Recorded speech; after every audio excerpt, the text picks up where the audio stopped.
Hello again everybody, Reggie Time here from reggieTimePoker.com, and we're making episode 25 of my 30NL Zoom series. Again, with this session we'll be continuing on from the last theme where I'll actually be playing how I just always play and try my best to explain that rather than playing a style that is aimed more at beginner players.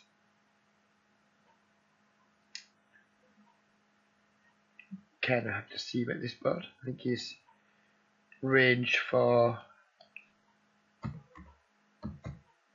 calling pre-flop, it's going to hit this somewhat, but it's going to have a lot of pocket pairs, some ace highs. I think we get enough folds here. I think it's okay. We don't actually get a fold this time, but we do get quite an interesting turn card. In so much as we do pick up a draw.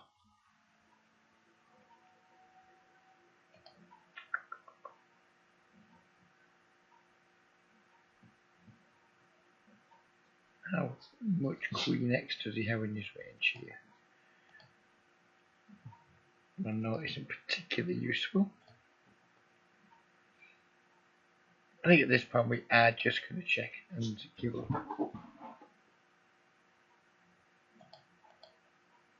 The Jack fits in really well with anything he's caught with on that board. The Jack fits in quite well with it, and I think if he did just have a pair, he would just check back. So, I mean, his bet sizing seems really quite poor there, but whatever, doesn't matter so much as we're folding anyway.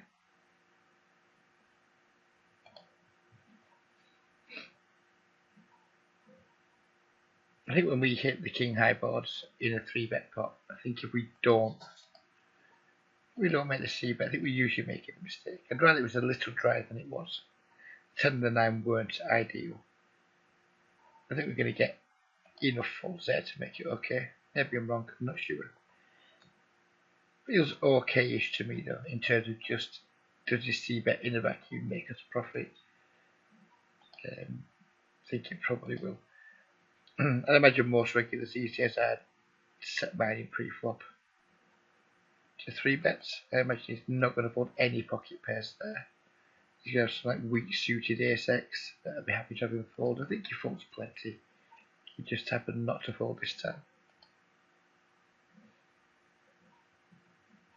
Maybe works better against a bad player than a good player.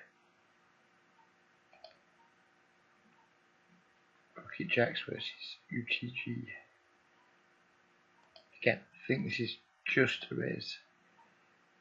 I'm not in love with raising it because it really is very close to the bottom of my value range, and I don't like being at the bottom of value range too often. But I think it's just fine there.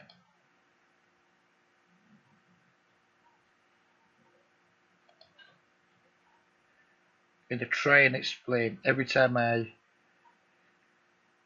decide to stay in the hand. I'm going to try and explain as much as I possibly can about what I'm thinking. Pre-flop, if it's just an open, I'm not going to discuss that too much. I imagine most guys understand why we're opening 9-8 suited from the small blind. Don't think we need to go into too much detail there. When we get to post flop, I'll try and articulate why I'm doing and what I'm doing. And if I go to make a 3-bet pre-flop, or alternatively go to make a tightish fold, I'll try to explain why I'm doing it. Just whilst I've still hopefully got some players' attention. The reason I make these videos is to hopefully advertise my coaching services. The types of players that I look to work with are beginner players, long-term losing players, and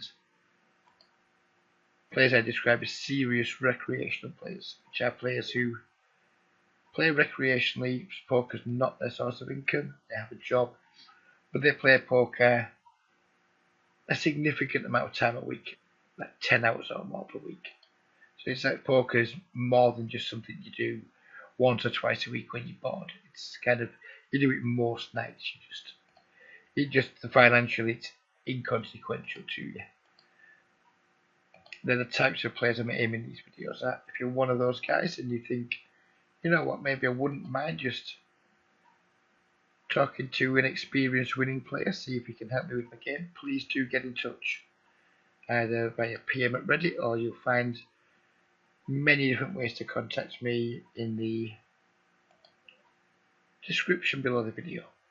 So please do get in touch. I'm not a high pressure type of guy.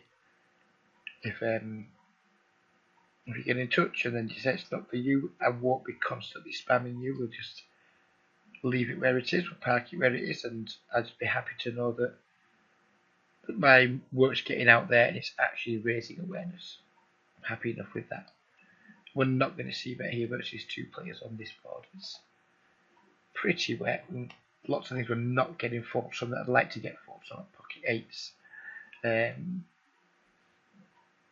Well, obviously we can get faults on maybe pocket sixes, pocket sevens, but there's not enough faults. Yeah, we're just going to continue checking. Hope to somehow win. It's not beyond the realms of possibility that one guy could have ace 10.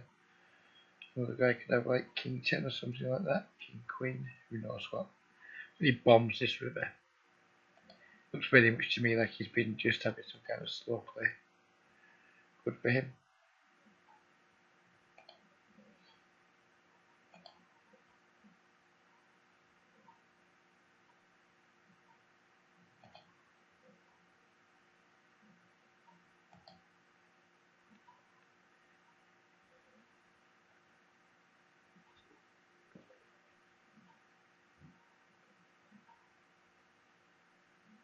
I've been 3-tabling these games lately.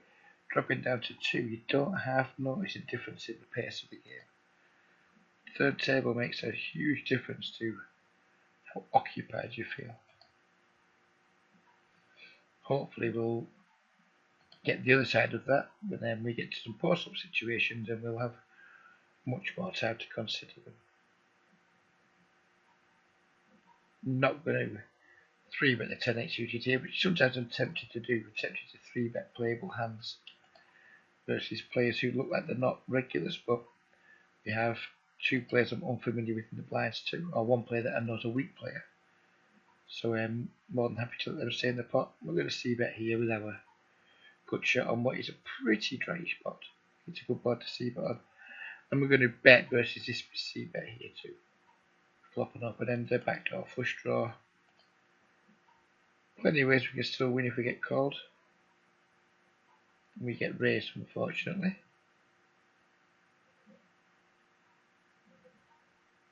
And we definitely can't get involved now. Let's follow and see what's going on. Quickly bring it into view. We had, wow, what happened there? The weak player just checked his two pairs and top pair. Never mind. We pretty much took a go-kart to a Formula 1 race there. But never mind. Really doesn't matter. I think it was a good c-bet. Unfortunately, it didn't work out. So we've been donked into here. We have 2 overs and a good shot. I'm just going to raise here. And there's a not unreasonable chance he falls. I mean, his stack size is somewhat worrying. I'm going to hit the time bank here a second while we make a squeeze in this spot.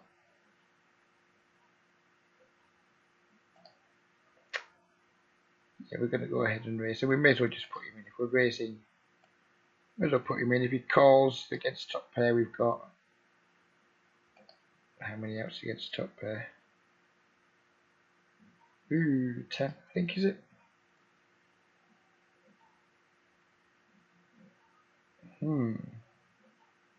I thought I put him all in. Clearly I hadn't. We had plenty of equity, we just didn't get there. Right, now, pre-flop push. I'm going to call here because this, he doesn't have a slow play like a slow play the ace or kings here very often. I think he's going to have like pocket sevens, pocket eights, some worse ace x. It looks like bullshit. I mean, he hasn't 3-bet versus the 4x open, and then he just chooses to back raise shove. If he is slow play ace or kings, well, hallelujah. Oh wow, that's pretty convincing. I kind of knew he had that kind of hand there, some kind of pocket pair. His hand was pretty much face up, in my opinion. Unfortunately, we lost the flip.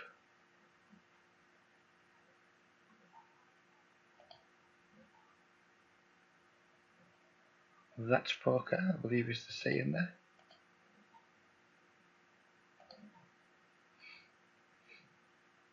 I really do hate his line, because he just, what does he expect to get it in really good against there? He's very call. He's going to be getting it in as a flip or as a 4-1 underdog. I think his play is pretty horrible.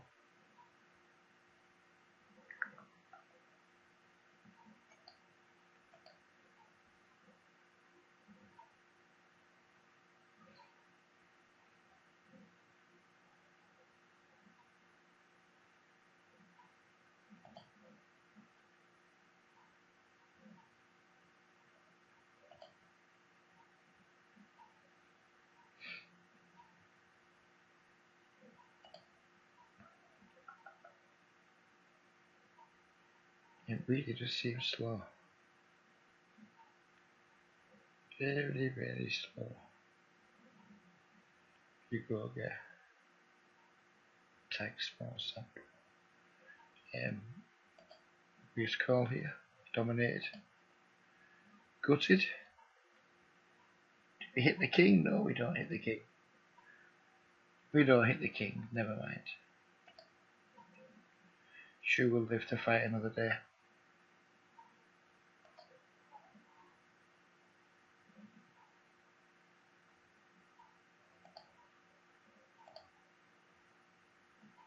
Interesting flop. Interesting turn. And we hold.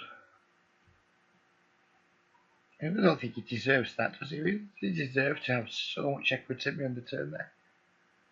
Seems somewhat unfair to me. Makes me a little bit irritated that, even though we win, really, do we really need to have to sweat that much? This would be a call for me, but because of my Screamer's stack size, just gonna let it go. Normally I like small suited connectors on the button. They're very playable, give me chances to be aggressive post flop, they give me chances to attack weakness, and they also make some pretty damn sexy hands from time to time.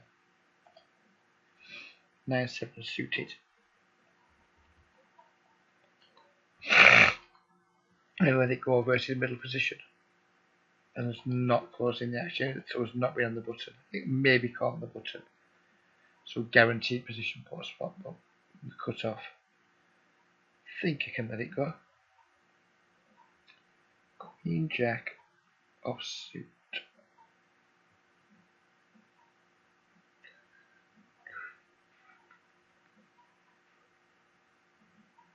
Quite close. I don't know anything about this guy.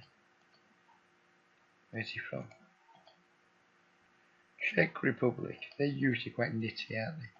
I'm going to make a tight fold against some unknown. More likely to call there if he was a UK based player or Dutch or something like that. Norwegian maybe. A wealthy country, be much more interested in calling. But tend to respect most players from Eastern Europe, particularly the Czech Republic. Not that don't think they have a huge amount of good players, but the players that I do see from that area, mostly seem to be particularly tight. 3-betting our Jackson value here against somebody who didn't start with a full stack. Really unfortunate, we just bomb donks into us. I don't think I'm prepared to fold here. Problem is, given his stack size, he's going to probably bomb the turn most of the time. which is going to be somewhat frustrating. I think the question here is, do I want to go for $19 in this spot? I think probably not actually. So I think I'm actually just going to fold. My first instinct there was don't fold. But then when we saw how much he had behind, I don't know. It's a tight fold, but I think it's a fine fold. And we have obviously made a pretty damn sexy hand here. Gutted if Dimson raises. Probably has a set of 9s if he does. But I won't fold him. He has raised. Dimson almost certainly has a set here. He's just a massive nit. But I'm just not putting people on sets in 3-bet pots. I mean, I'm scared of exactly 9s or 4s. If he's got either of those, well, how are we going to guess? And it's the same. Oh, he's free rolling me. He was free rolling me. That would have hurt as well. Second time I've been annoyed by run out scaring me. Just really is no reason to do it to me.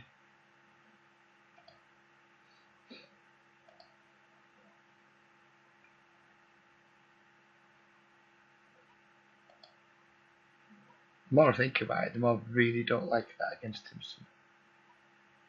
It's not nice because he's just such an enormous nit. I mean, he makes me look like Tom Dwan or someone. He's so tight. But I guess once we flop top pair, top kicker in a squeezed pot, whatever there was in there, we just have to go with it. He's going to have a set a lot, but whatever.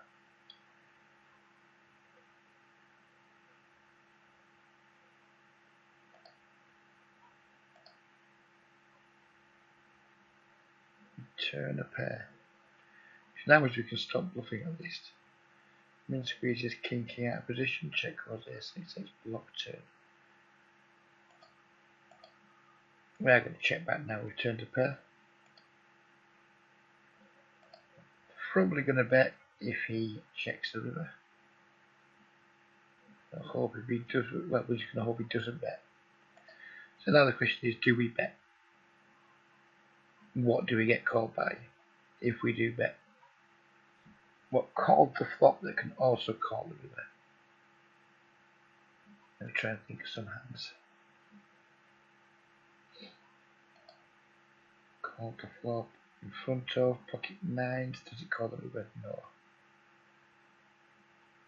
Maybe some kind of like Jack X or 10x suited might call. I think actually he's going to wimp out and just check back. And probably just as well that I did. Probably just as well that I did. Because I very much doubt he'd been folding there.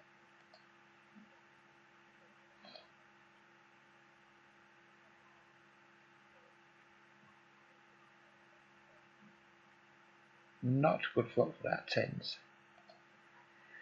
I think if we see bet, we're just giving up too often. I don't really want to be check calling with 2 10s here, so it's one of those situations where I'm just going to make a C bet and just hope it works. And yeah, I'll accept that I'm never making a better hand fold. I understand that. But we may be, who knows, it might be bad enough to just sometimes float with the pair and just let me check down something. I don't know, but basically I didn't want to check fold. So I didn't want to check fold, and check calling wouldn't be great. Then seems like betting's the best option. Although that is one of the areas where I do struggle mentally. I'm never really sure whether betting or checking there against unknowns is the best option. As a regular, I think I should always bet.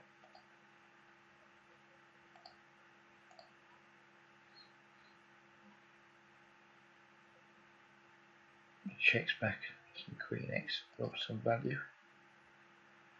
When these yellow tax players limp into pots and call, I usually put them on small pocket pairs, so I'm not too worried about the ace.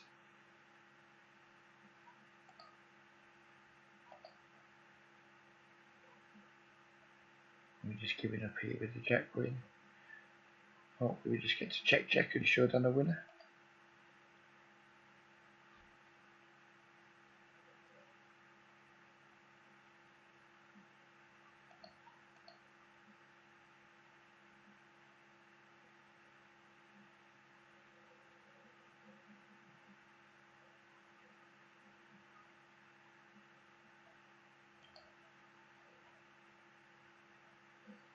It's time. Come on, Hitman. Can it be?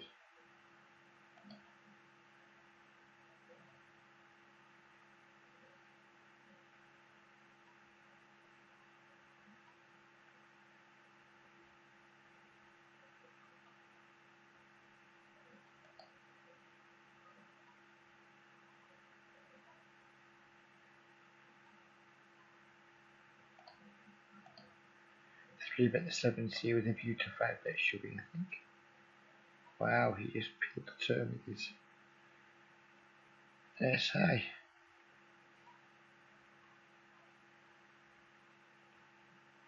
Who knows what was on the river there? Maybe did he time out? I'm not sure. Maybe he timed out, maybe he didn't know what to do. Very frustrating though.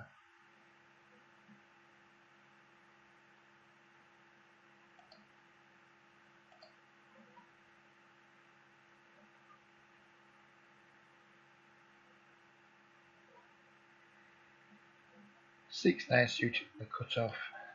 If I'm feeling my odds, I'll raise it. Or if there's a player in the pot that I'm excited to play a pot with. Neither of those things were apparent in that hand though.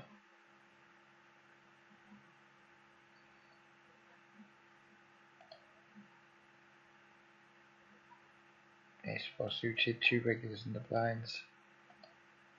Not too interested for middle position.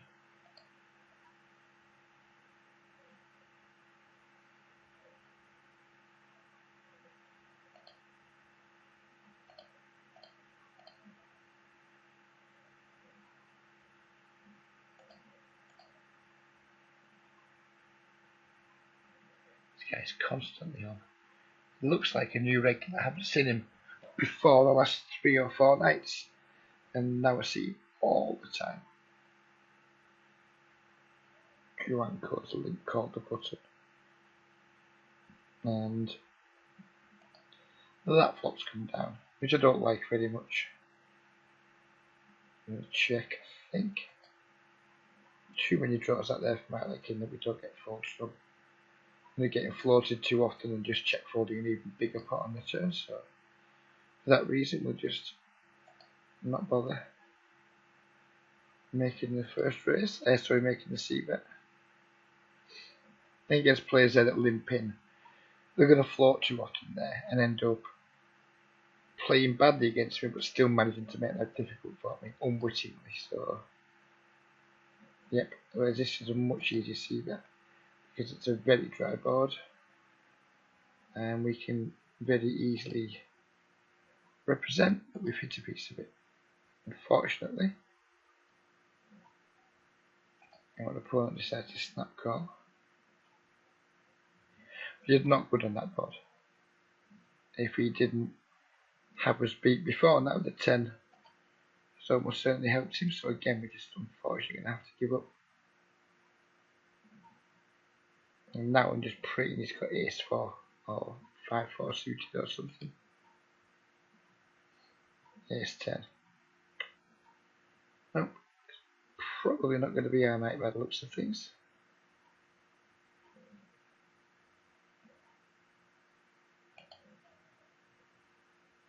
Well, at least I hope it's demonstrating the value of C betting, because certainly betting enough and getting called by worse hands. Unfortunately, these worse hands are just getting there versus us.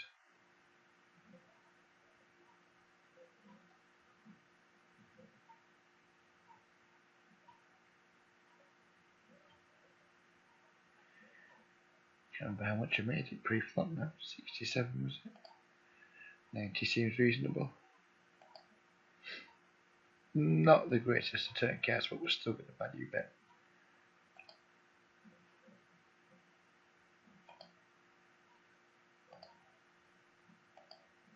We get raised here. Frustration levels will just go up a notch and I'll fold. Probably won't bet the river. Against a regular, it's going to be hard to get called 3 streets by. Or is it going to be hard to get called by worse?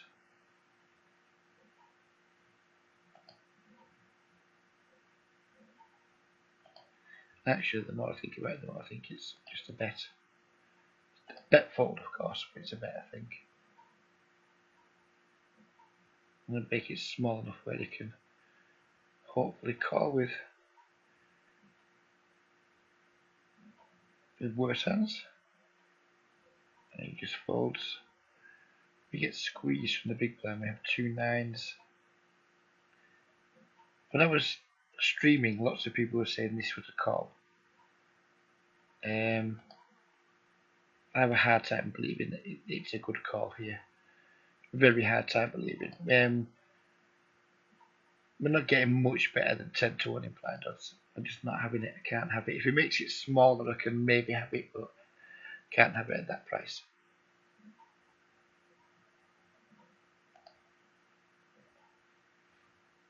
And if that makes me a nit, then so be it.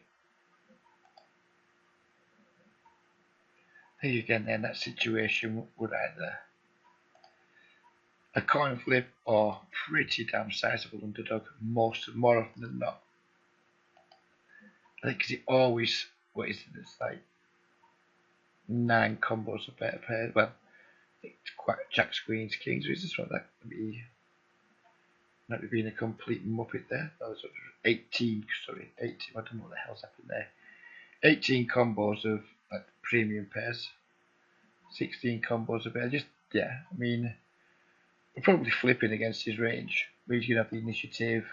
He's not always going to be 3-betting all of his ace kings or squeezing all of his ace kings, but he's pretty much always going to be doing this aces, kings, queens. So I think it's okay to make a tight fold.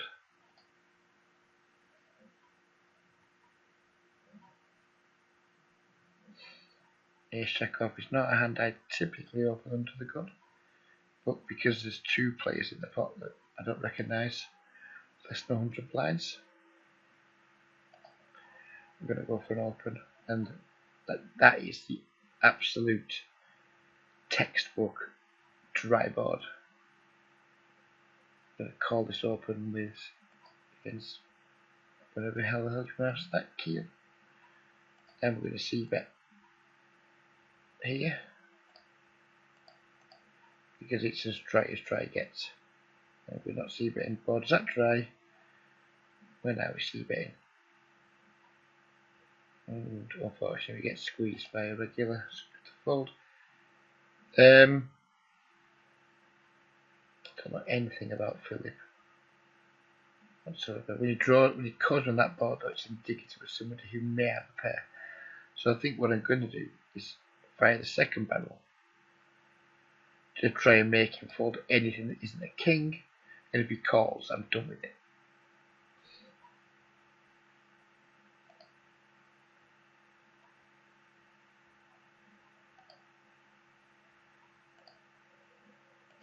Yep, so I'm sorry guys, it's been a pretty uneventful session.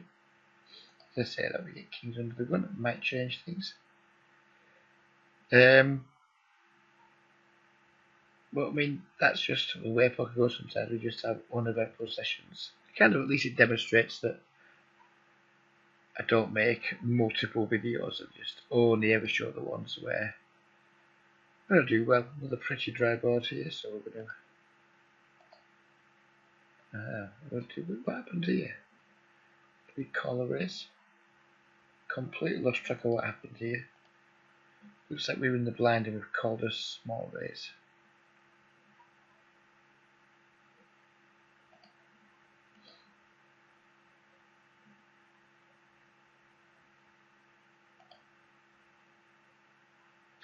Yeah, so apologies for it being a reasonably dull video. We've only played one big pot and unfortunately we lost a flip. Well, that's No Limit Hold'em in a nutshell for you. It's quite boring most of the time when we play these games. And that's why you don't find me, if you can tell by my status symbol, my status, you don't find me playing these games too often these days because they are just, they're fishy enough, they're soft enough, but they're just so damn dull because too many times, too many hands. For example, if I'm playing 3 tables, I get 600 hands per hour. there's maybe 400 of those where I'm just playing against 4 or 5 of the regulars. I'm like, fuck you, what's the point? What's the point in having 600 hands an hour of volume if only 1/3 of them are actually played in reasonable conditions? Which is why you don't find me playing speed poker outside of making videos. I just think it's a complete waste of energy. But it is easy to make videos in them.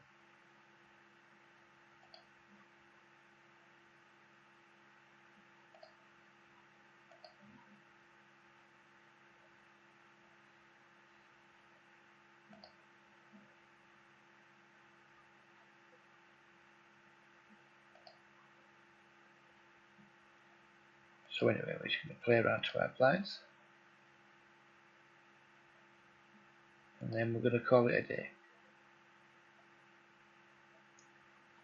And I'm going to eat some warmed up pizza and watch a political television programme. There you go. It's life when you're 41, guys.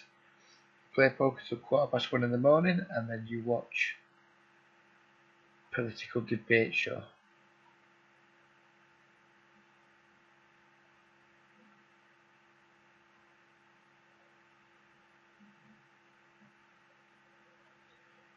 Let's end in a blaze of glory. Doesn't look like we're going to. Knit here, knit here. Fan steps a little bit spewy. Who knows, we might be able to nope, just turbo fold. How fascinating.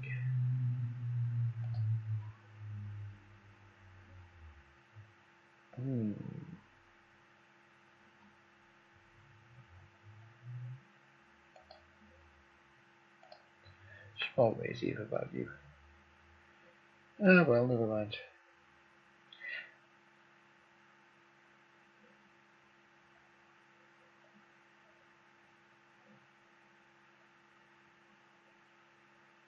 I'm going to call here because of type. Usually I would fold king queen off versus under the gun, but when there's a player in the pot who appears as though he's maybe not a regular player, you can make the call and a very easy bet here versus a risky bet. If Kinesics, whatever you pronounce his name, if he had a real hand here, he wouldn't be checking on this board. I'm gonna hope type is on some kind of draw. And we're gonna hope he falls to a triple barrel. I think. Prefer if he had more money though.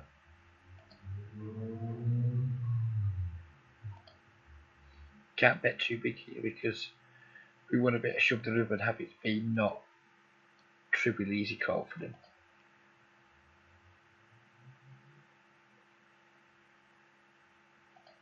So I think this is probably going to be the last hand, is it? Nope, this one probably is. Yeah, and there ends another thoroughly riveting speed poker session. I hope you've enjoyed it more than I have. But please do get in touch if you have got this far through it and you've liked what I've been saying, even though the results of this session haven't been great. Please do get in touch and we can talk about maybe doing some work together. But for now, thanks for watching. I'll see you all next time. Bye bye for now. Take care. Have a great weekend.